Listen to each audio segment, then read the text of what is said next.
Hello, this is Vlad and a new author's story from my channel Amazing Stories.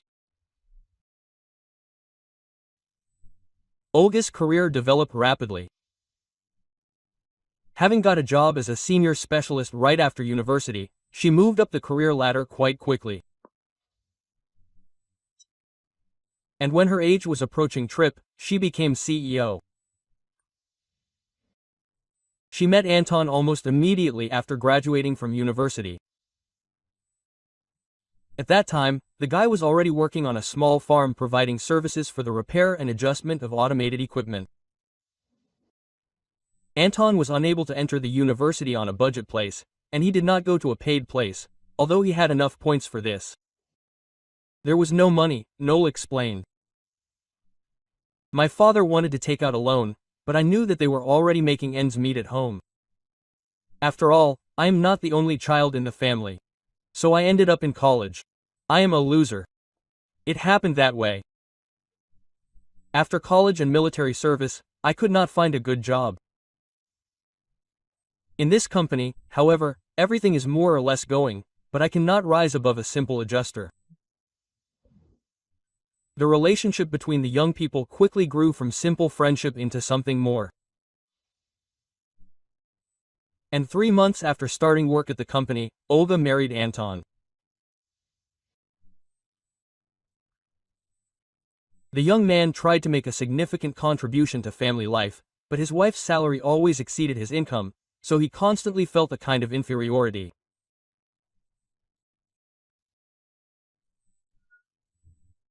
Olga understood his condition well and, wanting to help him, hired experienced tutors who prepared him for entering the correspondence department of the university.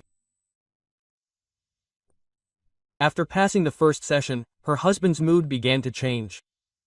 He believed in himself, and this allowed him to successfully graduate from the university. The next success was the position of a leading engineer at the same farm. And then, a few years later, it turned out that Anton died in a mountain river. The reason for this was an accident, but some evil tongues suspected Olga of what happened. According to them, she, the general director, was simply tired of her loser husband, and she, of course, did not somehow get rid of him herself. At the same time, she ensured that the deceased could not be found. Of course, Olga knew about these conversations, so she scrupulously followed the search operation for her husband. Together with the rescuers, she went to the mountain river, where Anton loved to go fishing. The last time he went on such a trip alone. On one of the tourist buses, he rented a raft with an outboard motor and, having said where exactly he was going, went downstream. Did not return to the tourist center by the appointed time. Over the past few days, several groups of water tourists floated down the river on catamarans and rafts, starting from this tourist center and from those located upstream. They said that they saw a tent on the bank and an inflatable vodka there, intended for mountain rivers, and half pulled out onto a gentle bank. When they arrived at the rescuer's place, they found fishing equipment and things in the tent and next to it, including a brightly colored life jacket.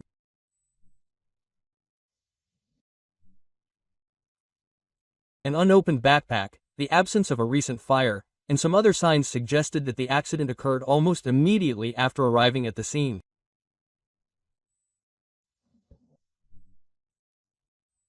Anton probably went to the raft to lift the outboard motor, fearing that its propeller could be damaged on a rock, and could accidentally fall into the water. The man obviously could not cope with the rapid current that caught him.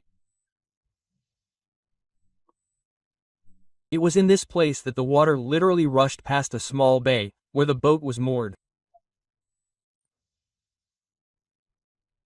And 150 meters below, the rapids began, which the athletes always passed near the opposite bank. Having descended on their large raft, the rescuers saw something bright on one of the rocks protruding from the water. This bright thing turned out to be a cap, which, as Olga said, her husband always took with him. A large dark stain was visible on the cap. Later, an examination showed that it was blood. Assessing what happened, rescuers and police assumed that the man who fell from the boat was caught by the current. He could not get to the shore, because it took him less than half a minute to reach the rapids, and here he could hit his head on a stone, as a result of which he lost consciousness. How far the river could carry him, it was unknown. But he could not lose consciousness. Olya tried not to lose hope. Anton swims very well. I was here with him several times, and he explained to me in detail how to behave in a mountain river. We understand you and sincerely sympathize, said the senior rescuer. All the details point to a tragedy. At present, the search for your husband is underway downstream. As soon as the situation becomes clear, you will be informed. Unfortunately, you should prepare for the worst. It is unrealistic to survive after such a blow to the head and loss of consciousness. After all, there are still several more stones protruding from the water, and then there will be a new rapid. Returning home, Olya called her mother-in-law. That's all. Nadezhda Vasilyevna was silent for a while, and then literally whispered, "We need to bury Antosha, bury what is left of him. You brought things from there, and a fur coat, and there. So we will bury them. If it turns out that your husband and my son are found, then we will bury them again. But why keep the things?" Olya did not understand the meaning of the proposal. "There will be a grave." In the same tone and also almost a whisper, the mother-in-law explained.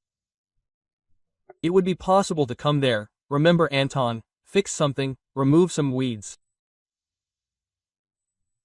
Time passed, and there was not a day when Olya did not think about Anton. She truly loved him, and this feeling appeared in her a long time ago, never weakening with time. They almost never had quarrels. The only thing they lacked was children. At first they were sure that it was too early, but then nothing worked out for them. Most of all, the mother-in-law was worried about this situation. Nadezhda Vasilyevna treated her daughter-in-law very well, and sometimes it even seemed to Olya that the woman's own son was secondary. Although her mother-in-law did not tell how much she wanted grandchildren. Her views on little girls and boys could be understood without words. Nadezhda Vasilyevna would not just be delighted with the birth of a grandson or granddaughter, she would be in seventh heaven. Following her advice, Olya made a symbolic grave at the new city cemetery. The place was provided not very far from the entrance on a plot located near the fence. Immediately behind it there was a gentle slope, at the end of which a young birch grove grew. She visited her husband's grave on Sundays. The cemetery was located not far from the city, near a village that could well be called its satellite town. It housed an industrial enterprise, and the development was mainly represented by 5- and 9-story buildings that appeared here back in Soviet times. On the eve of another trip to the cemetery, Olya got caught in a real downpour. Wanting to take a short walk, she went to a grocery store located about 300 meters from her house. When she was returning and had already walked half the way, lightning suddenly flashed somewhere nearby and thunder rumbled at the same time. Literally immediately after that, rain poured down and the wind rose. She did not think that the weather would get worse in the next half hour. She did not take an umbrella. All her clothes got wet right away. Despite the warm summer day, it was very cold in wet clothes and a strong wind. Unfortunately, there was nowhere to hide, since this part of her path passed through a recently laid out park, where, apart from small trees, a few benches and street lamps, there was nothing else. Olya hurried as best she could, even tried to run, but it was very difficult in high-heeled shoes. Realizing that she needed to get home as quickly as possible, the woman took off her shoes and ran barefoot. Unfortunately, jogging did not help. Towards evening it became clear, a cold. Having made sure that her temperature was elevated, Olga began to bring it down with antipyretics. It was not working well. Of course, she could have called an ambulance, but she did not want to do this because of some elevated temperature. In the end, by nightfall, she managed to bring the temperature down almost to normal. Olga wrapped herself in a blanket and fell asleep. In the morning, only a slight malaise remained from the previous day's condition. Just in case, having taken an antipyretic, she, after breakfast, called her mother-in-law, saying that today she was going to plant perennial flowers around the perimeter of the symbolic grave, the seeds of which she had bought the other day.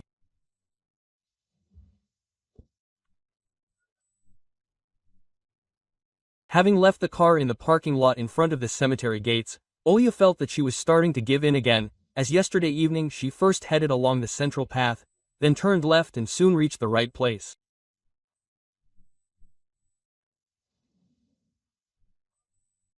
Sitting down on a small bench near a hillock that was not yet overgrown with grass, the woman brought the flask to the back of her hand. It seems like my temperature is rising again, she thought. Why didn't I take anything with me? Oh, I should have called Lesha yesterday to find out what else to take for a cold. Alexei was her brother. After graduating from medical school, he first worked as an ambulance doctor, then got a job as a therapist at a city hospital. She could, of course, call now, but she rejected the idea. She didn't have any pills with her anyway. Okay, I'll call when I go back, Olya decided. And on the way back I'll stop by the drugstore. Now I'll just sit for a bit, it will get better, and then I'll sow the seeds. Unfortunately, it didn't get any better. She sat with her head supported by her hands resting on her knees, listening to her feelings and waiting for things to get better. "Auntie, are you feeling unwell?" Quote, she suddenly heard a child's voice. Removing her hands and raising her head, Olga saw a girl of about 10 years old in front of her. She was standing, looking at her sympathetically. Kindness and calm were visible in her eyes. "You are sick, right?" the little girl asked again. "You need to do something here, but you can't because of weakness. Let me help." "Who are you?" Olya asked, surprised. "And why are you alone? What are you doing here anyway?" "I'm Masha. I'm always alone here. There's a hole in the fence, and I go through it, and over there, behind the birches, is our orphanage. And you can also go through a hole in the fence there. I walk around like this every day, helping people here. I pull out someone's grass, and paint someone else's fence. And they pay a little for it. And then I buy something tasty and share it with my friends." Lord, was all Olga could think when she heard the child's words. "I think I have some cash with me. I'll give it to her. Let her buy something. Although, it's unlikely that she'll just take the money. Oh well, maybe they'll spread the seeds then."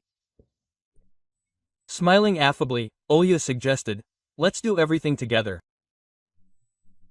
I'll loosen the soil, pull out any grass that gets in the way, and you'll lay out the seeds." And with these words she began to get up from the bench. But the dizziness that had suddenly set in made her give it up.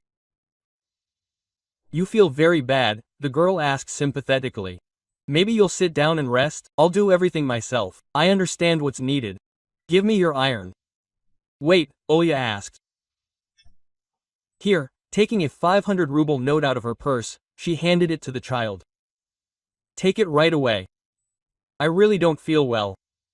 "Oh, that's a lot," the girl was surprised. "They pay 100 rubles for this kind of work." "Oh, it's okay, everything's fine," Olga smiled.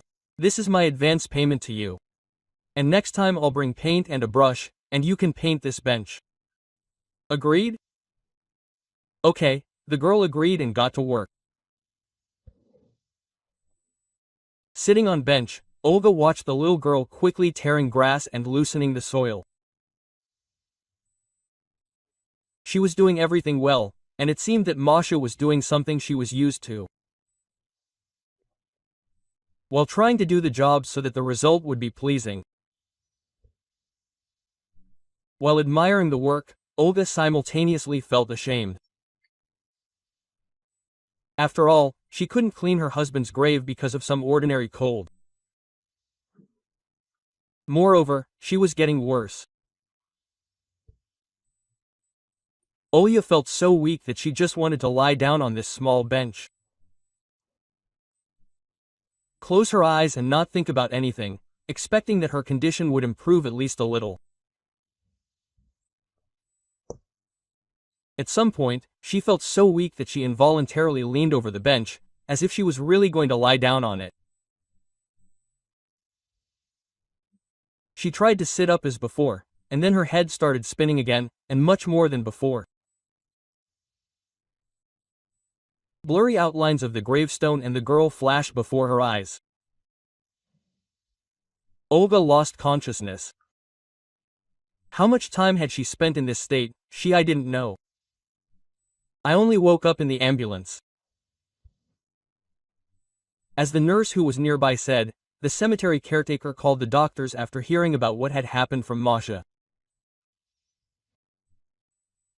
Probably, the girl, busy with work, saw what had happened to her and knew that in such cases, doctors were called. The caretaker had known Masha for a long time. In the past, he worked as a teacher in an orphanage, and when he retired, he did not want to sit idly by. First, he got a job as a guard, and a little later as a caretaker. The first time he met the little girl in the cemetery, he did not make a fuss, but simply talked to her, winning her over. Masha admitted that she was from the orphanage. It turned out that the orphanage management learned about the girl's regular escapes and that each time she did, she managed to earn a little money. After all, Masha shared the sweets she bought with her friends. The caretakers were unable to catch the little girl at the moment she ran away. That's why they decided after her disappearance to go to the cemetery to explain to her and those who accept her services that this cannot be done. Of course, they knew Dmitry Fyodorovich well at the orphanage. After all, he had worked there for several decades. Seeing Masha talking to the caretaker, the caregivers realized that, in principle, nothing bad was happening. And if you deprive her of the opportunity for such communication, she might withdraw into herself. Since then, the staff was aware of what was happening and simply did not interfere with Masha. An ambulance that arrived on call took Olga to the second city hospital. By the evening of the same day, doctors not only stabilized her condition, but also achieved significant improvement. However, they were unable to bring her temperature back to normal. That is, there was still an inflammatory process in the body, which meant that it was necessary to conduct tests, make a diagnosis and treat until complete recovery. When Olya was informed about this, reminding her that she must provide an insurance policy, the woman called mother-in-law. Nadezhda Vasilievna was scared at first, but when she learned that it was not something terrible, she asked how she could help. The mother-in-law had the key to Olya's apartment, so literally an hour later she arrived at the hospital with all the documents.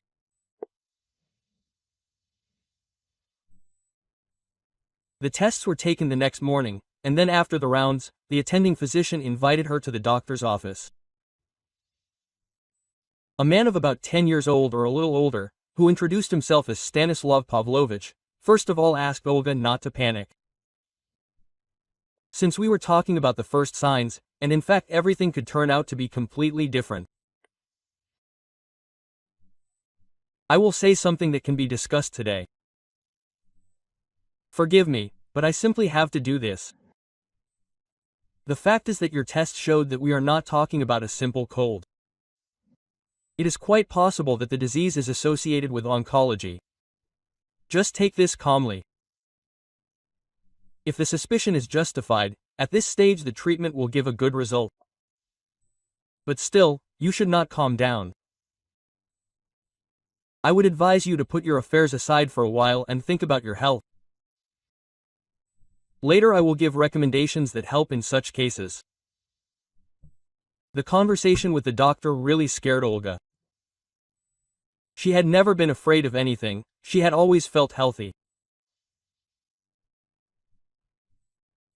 And since little remained of her cold condition thanks to the treatment, the woman decided to leave the hospital and continue treatment at home, having bought all the necessary medications. At her request, they issued an extract, having received a corresponding receipt from her.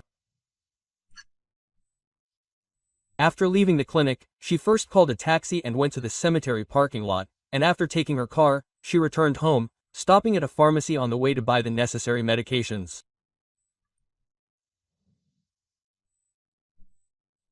Of course, it is undesirable to endure even a common cold on your feet, but just these days at work there was an albeit insignificant, but still a decline.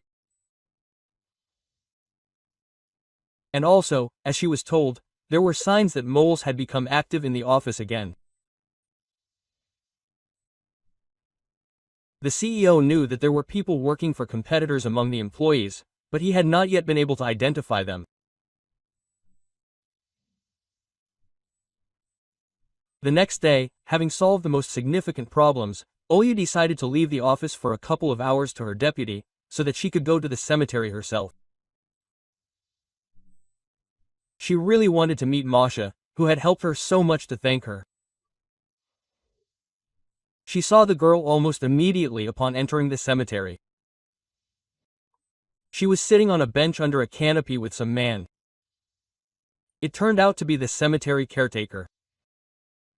They were talking about something, and, apparently, the conversation was interesting to both. Dmitry Fyodorovich realized that Olya had come specifically to talk to the girl, which meant that it would be better if they were alone. Therefore, referring to some business and apologizing, the man left. Quote, "Don't get me wrong," Masha began right away. "I did everything when I took you away soon. I pulled out the grass, loosened the soil, and sowed the seeds. If I had paint and a brush, I would have painted that bench too." "Thank you, my dear," Olga thanked, feeling tears welling up in her eyes. "I knew you would do everything. I realized back then that I could rely on you. And we'll paint the bench some other time. But that's not all. I wanted to talk. That's not why I came. You helped me that time. How can only a very good person help? You can't even imagine how grateful I am to you. I know that if I try to give you money, you'll most likely refuse." "Yes, I will refuse," looking straight into your eyes, Masha said. "In my place, anyone would have done the same. Of course, I should have called an ambulance. But you know, what did she want to say?" Yesterday the girl looked around and, switching to a whisper, continued, "I saw some guy on the grave. He was wearing a hood, but I still saw him. He looks like the one on the cross in the photo." Hearing this, Olga felt uneasy. She even shuddered with fear. The thought that appeared from somewhere that her husband had actually managed to survive there, on the mountain river, made her shudder. What should I do, huh? Questions feverishly swirled in her head. Stay, wait, or, what if he doesn't come? Maybe tomorrow? And what if he doesn't come tomorrow either? Something needs to be done. She couldn't think of anything, but a way out of the situation seemed to appear out of nowhere. "Masha, come with me for a minute. Having opened the car, Olga invited the girl to sit down. Look, this is a video camera. Taking a small video recorder out of the glove compartment, she showed it to Masha. Take it. Do you see the button? When a person in a hood appears at the grave, point the camera at him and press it. Hold the camera like this for a few minutes, and then press this button again. Quote. Okay, the little girl agreed. I know a little bit how to handle all this. We are taught how to work on computers and how to use modern phones, and this turns out to be even easier. Excuse me, the cemetery caretaker turned to Olga when they returned to the bench. As I understand it, you and Mashenka have some secrets, but this can't be connected with some kind of bad history. She is just a child, although she tries to be independent. Oh, come on? Olga smiled in response. To talk about harming the girl?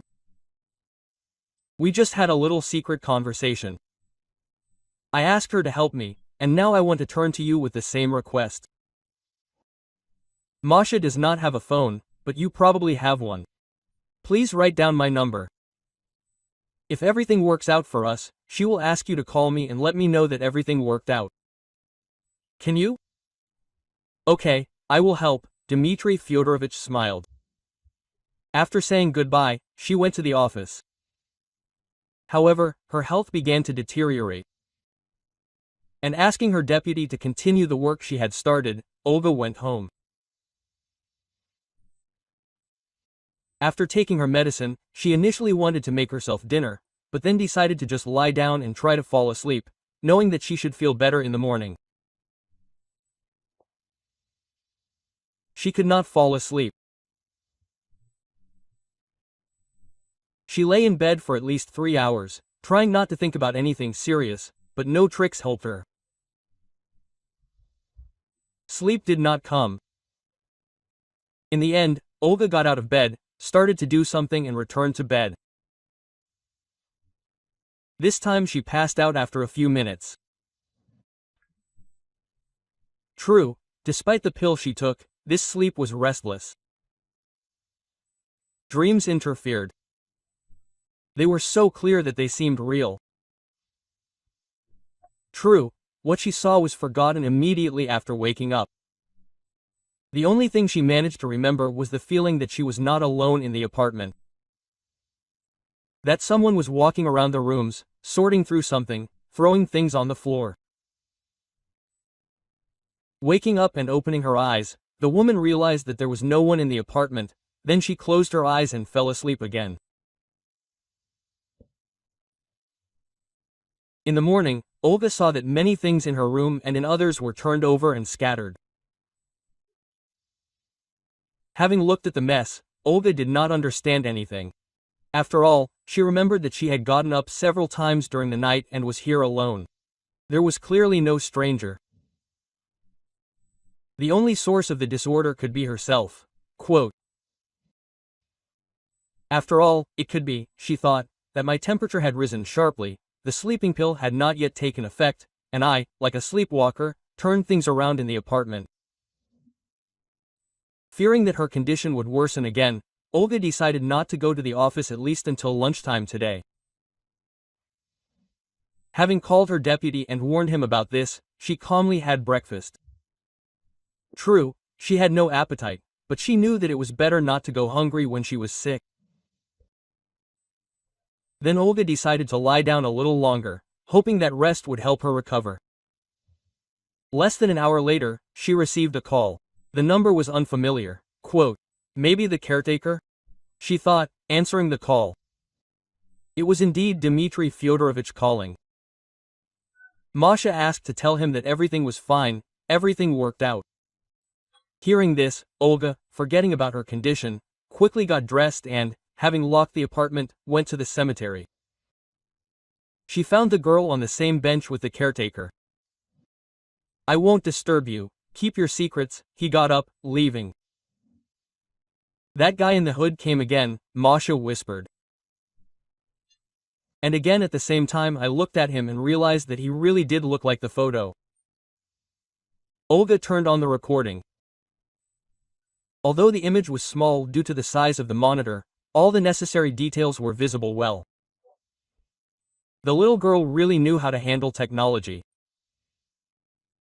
Although yesterday during the conversation she forgot to explain how to zoom in on what you are filming. Masha guessed herself, and therefore the image of the man's head occupied a significant part of the frame. Having watched the video twice, Olga came to the conclusion that the stranger really did look like her husband. But was it really Anton? If he really went out, then why didn't he let anyone know about himself? And if this person just looks like him, then who is he and why does he come to the grave? Olga tried to find answers to these questions, but nothing worked. Quote, Masha, she addressed, you helped me a lot. You not only shot the video I asked for, but also did the work. So I just have to pay you for it. So much, the little girl was surprised, seeing the 1,000-ruble note. But I've only been here for 2 minutes. Mashenka, Olya said affectionately, for the help you gave me, you should have paid several times more. Moreover, you were waiting for him.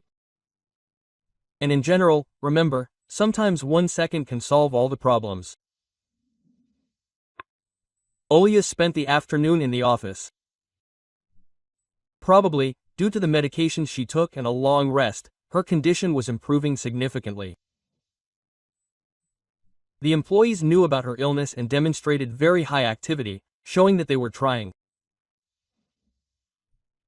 Having warned the deputy that tomorrow, due to illness, she would also come to the office only after lunch, Olga headed home. And in the morning, half an hour before the stranger in the hood appeared, Olga was already close to the grave, having settled down behind a small fir tree, probably planted by relatives of someone buried nearby. The man in the hood appeared as if from nowhere. He approached Anton's grave, sat down on the bench where Olga had sat a few days ago. Because of the hood, she could not see his face completely, but his profile really did resemble her husband. She was only about 9 steps away from the bench. And jumping out from behind the fir tree, Olga ran this short distance, pulling the hood off the man. Confused, he looked at the disturber of his peace, and she looked at him. And indeed, the man looked like Anton, but it was not Anton. The strength that had appeared from somewhere left Olga, with difficulty holding back tears, feeling how her legs were filling with weakness, and somewhere inside some lump was appearing. She, trying to suppress the trembling in her voice, apologized to the stranger. Although he was stunned by what had happened, he still guessed in time that she was unwell. Embracing Olga, the stranger carefully sat her down on a bench, and for several minutes they sat silently next to each other. Then the man began to tell. I saw what happened that day on the river. Quote, By the way, my name is Alexander Yurievich, he said, carefully choosing his words. And beware that what is said can somehow harm. My favorite place is on the opposite bank. There is a small bay and a narrow section of a sloping bank, so that the boat can be pulled out of the water a little without difficulty. According to him, Anton, having gone downstream a little below the place where the rescuers found the raft, turned around and, pressing himself to the shore, went up to a small bay with a calm current. Having pulled the small vessel higher onto the shore, the man unloaded it, then took off his life jacket, helmet, set up a tent and unfolded a large bundle. I wasn't hiding, Alexander continued his story. It's just that from the opposite bank, I, sitting by the water, was almost invisible. And he wasn't looking in my direction. But I saw how your husband, standing on the shore, was pumping something up with a foot pump, and it soon became clear that it was a small inflatable boat.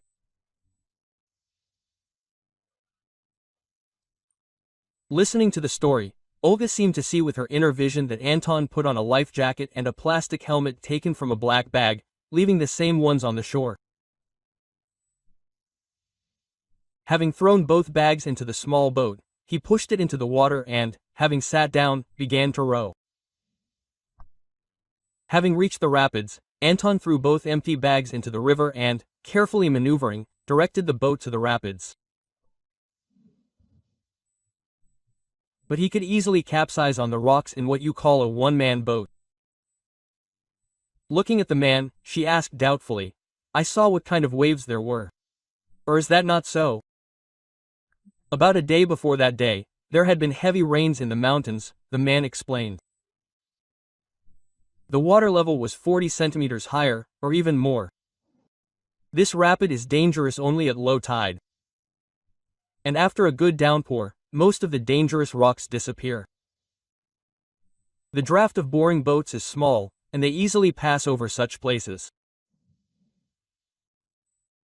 The stranger told how, sailing past a rock sticking out of the water, Anton threw something at it.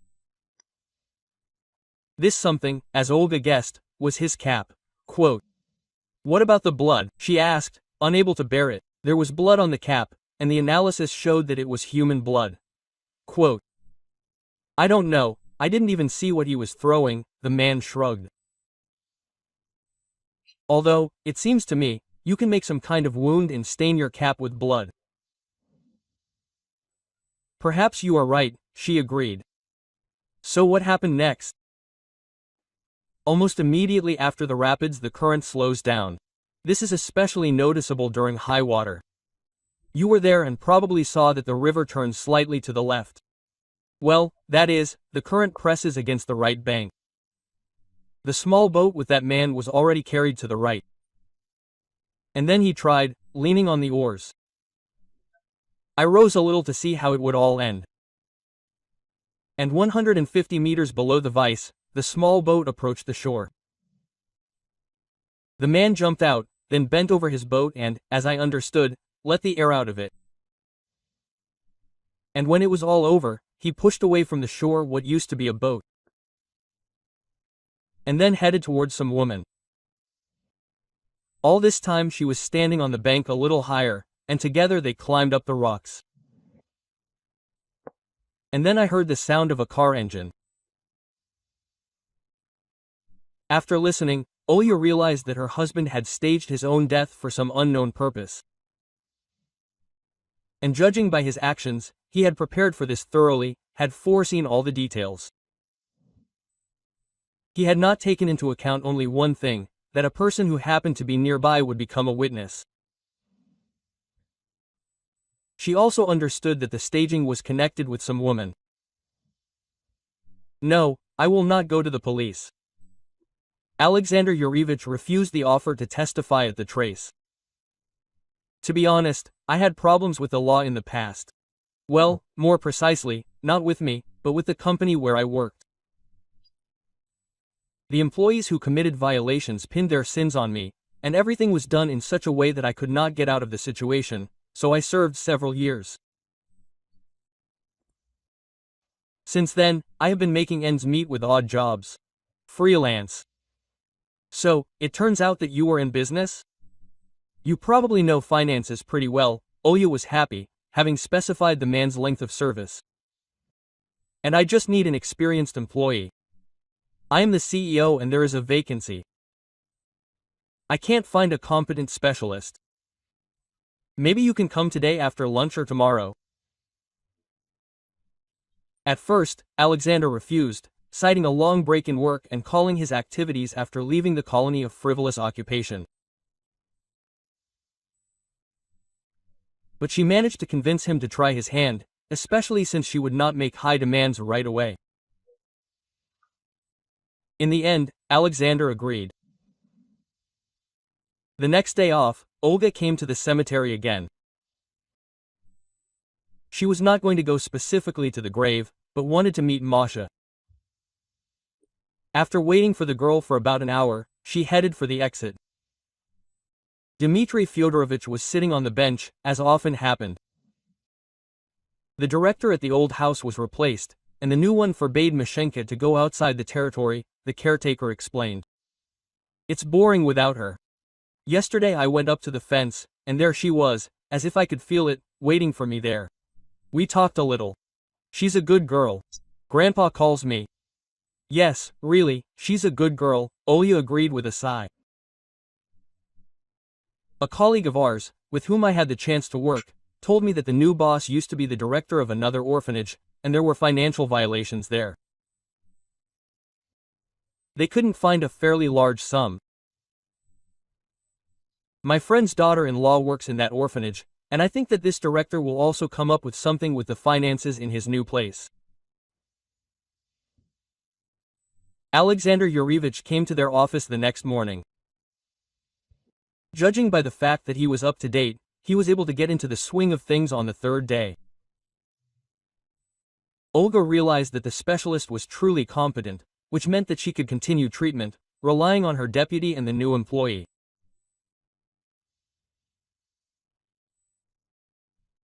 At the end of the week, Alexander called her and said that he had managed to identify 2 moles at once, who were leaking confidential information to competitors.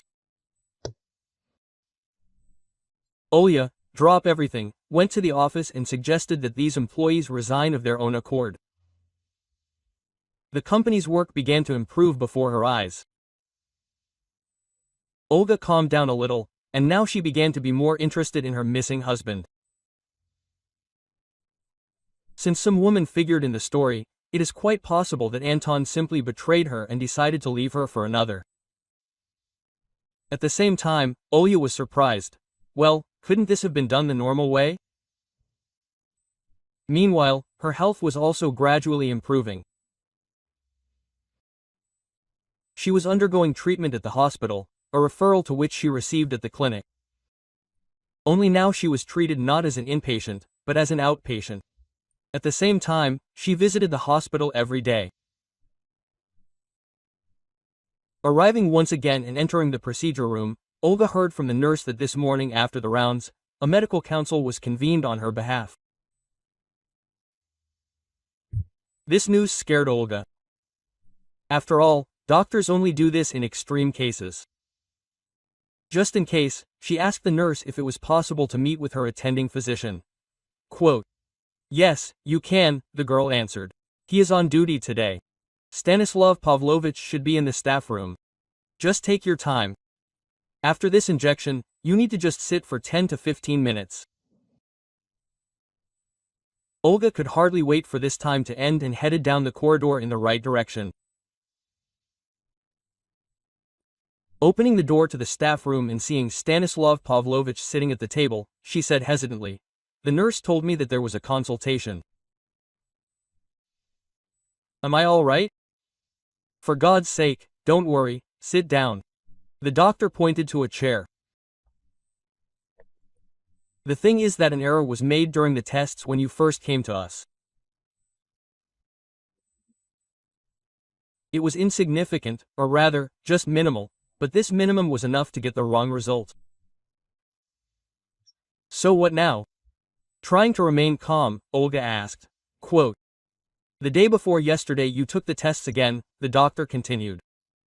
"The result was completely different. Our lab technicians are not to blame. The drug we received for work did not have the required concentration, and now everything that meets the requirements was used. And repeated tests showed that you do not have even minimal signs of oncology. So from this evening you will have a different treatment. We will use other drugs for injection." "You, nurses?" "No," she said, "you just need to sit and then go." That day, Olga went home in an elevated mood. It even seemed to her that the weakness, which had been getting stronger and weaker for a long time, had completely disappeared. The next day, after visiting the clinic, Olya went to the office. In the previous days, she also went to work every day, but was there for no more than half an hour. She only familiarized herself with the most necessary reports. This time, she began to familiarize herself with the events taking place more thoroughly. After analyzing the results, she realized that the company had begun to reach a new level. And she also realized that the credit for this belongs to Alexander Yurevich. The management of the holding company, which includes our company, said that it would be better for me to have 2 deputies, Olya recalled. And I tried to find a second one for some time, but there was no specialist of the required level, and now, it seems, there is. Having heard about the offer of a new position, that is, a serious promotion, the man, without a second thought, refused it, and as a reason cited too short a period of work, due to which he had not yet had time to learn all the intricacies. Quote, "You should think about it," suggested OLG. "I've been thinking about this for a long time, but it never worked out. You are a competent, experienced specialist. I have confidence in you." Talking to Alexander, she did not pay attention to the open door of her office. And as a result, her offer became known in the office. As usually happens, not everyone wanted to work with full dedication. Some, due to the friendly atmosphere in the office, sometimes used working hours for personal purposes. As a result, the company simply could not work at full capacity. Alexander Yurevich, having become familiar with the intricacies of the work, began to suppress the misconduct of the employees, and assuming that having become a deputy, he would be much more effective in achieving efficiency. Some employees began to openly resent the choice of the general director, calling on others to strike. Olga, who came out into the corridor, was met by a delegation of the most active. They gave an ultimatum. Either she abandons her decision to appoint Alexander Yurevich as deputy, or they stop working from today. And then, if this does not work, they will simply quit. Olga understood that if she gave in, the efficiency of the work will begin to decline. And there may come a time when competitors will take over part of the lower ones, which means there was no way to retreat. "Alexander Yurevich will be appointed my second deputy from tomorrow," she declared in an icy tone. "As for your threats, you have no reason for a legal strike. Therefore, we will be talking about absenteeism. But I do not want to use such a method. It is enough to simply write an order about your refusal to work and I will not pay wages." Several of the most active, who persuaded the other specialists, probably deciding to intimidate her even more, began to submit applications for dismissal within half an hour. At the same time, someone wrote on vacation with subsequent dismissal, and someone, who had already used it, without working it off. Olga was not going to give in. The application was signed by everyone who wanted, and they received the calculation by the end of the day. And the next day several vacancies appeared in the office. Alexander Yurevich felt uncomfortable. After all, Olga lost several employees at once, but she assured him that there would be no particular difficulties, and in a few days the company would accept new ones.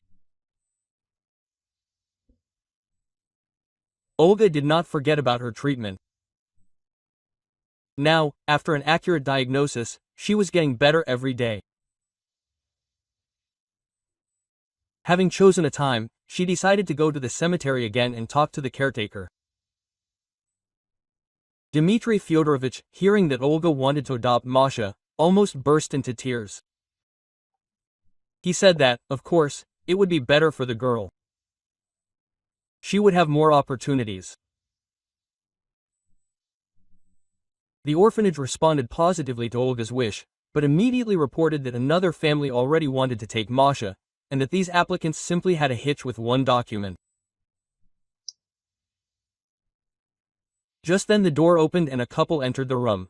Quote, Anton, flashed through Olga's mind. The man who entered really was her husband. True, he was wearing dark glasses. And, as she realized, a wig, but he could not deceive his wife with such a disguise. Quote, Who is with him? Olga asked herself and answered it herself. It seems that the one who was waiting for him on the riverbank is his mistress? And what should I do? No, I probably shouldn't show that I recognized him. While the newcomers sat down at a table standing at a distance and sorted out papers, Olga whispered to the director of the orphanage to call the police. Quote, "This man must be detained," she added, glancing at her husband. The director refused to call, but simply suggested that Anton take his time, as a number of clarifications would need to be made. Olga decided to call herself. Of course, she did not do this in the presence of her husband and mistress. She left the office. Sitting with his back to the director and wife, Anton only pretended to be carefully studying the papers with his mistress. In fact, he was trying to develop a plan of action. The man guessed that Olga had recognized him, but she just didn't show it. As for the director's suggestion to take his time, it came after he had whispered something to his wife.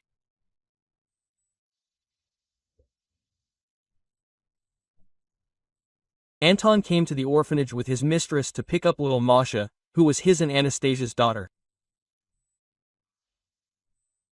That was the name of his mistress. He had been in a relationship with her even before his wedding with Olya. But after the birth, the mistress did not want to raise her daughter, and gave her up to an orphanage. Now, after Anton had faked his own death, she, unable to withstand his pressure, agreed to take the baby. Listening to Nastia's explanation, Anton did not even try to understand what she had said. He was still looking for a way out and could not settle on any of the options. The man heard the door open and Saul returned to the room. He always recognized the sound of his wife's footsteps. Now, listening to them, he realized that her confident steps had always pressured him too. Why did he marry Olga? Now, remembering the distant years, Anton understood. At first, he simply liked her, and then he guessed that the girl had those qualities that allow people to achieve something significant.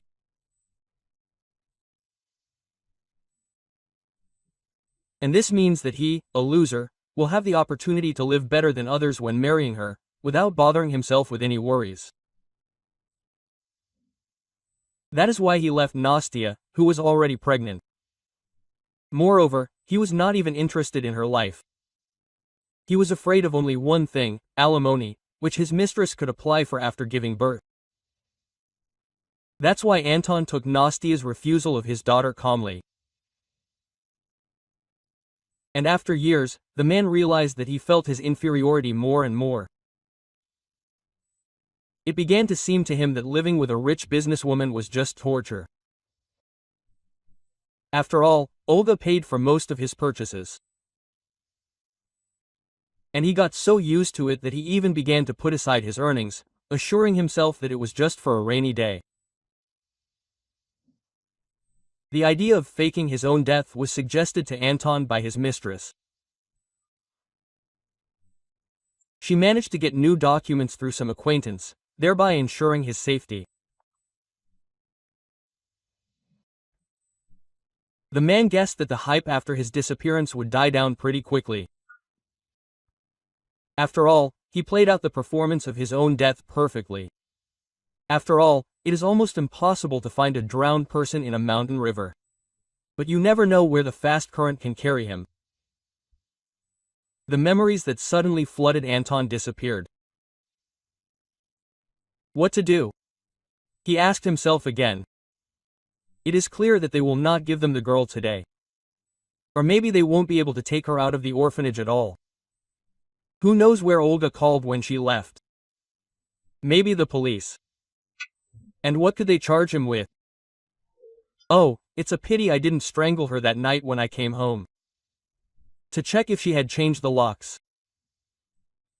And I still needed to take her bank card. Yeah, I spent a lot of time searching. I found it with difficulty. I made a mistake by leaving a mess. What if she realized something when she woke up? Anton understood that the best option for him and Nastia was to immediately leave the orphanage. But he didn't know how to tell his mistress this so that she wouldn't start to complain. And they didn't need the noise now. Finally, a very convincing and safe plan matured in his head, but he didn't have time to put it into action. The door opened and 3 police officers entered the office. Anton and Anastasia were detained. While the law enforcement officers were drawing up the documents, the door opened again.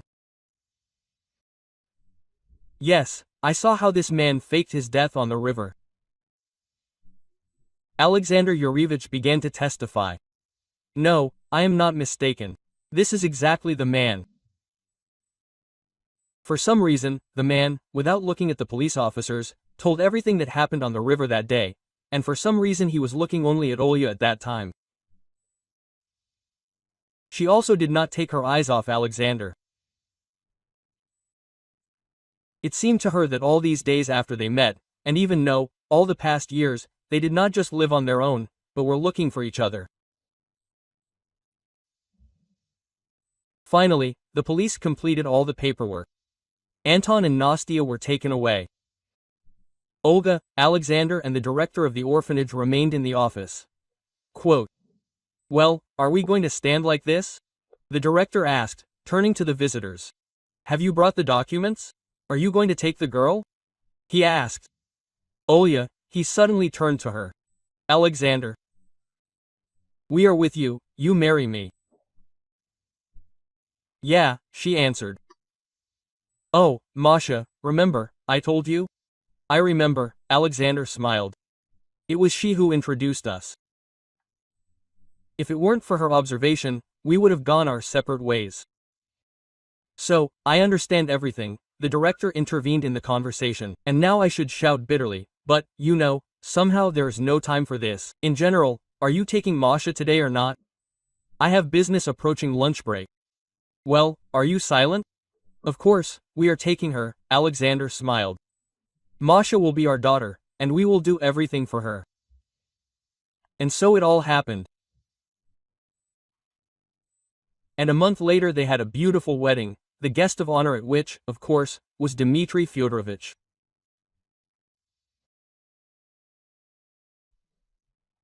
If you liked the story, I hope you will support me with the thumbs up button. All the best.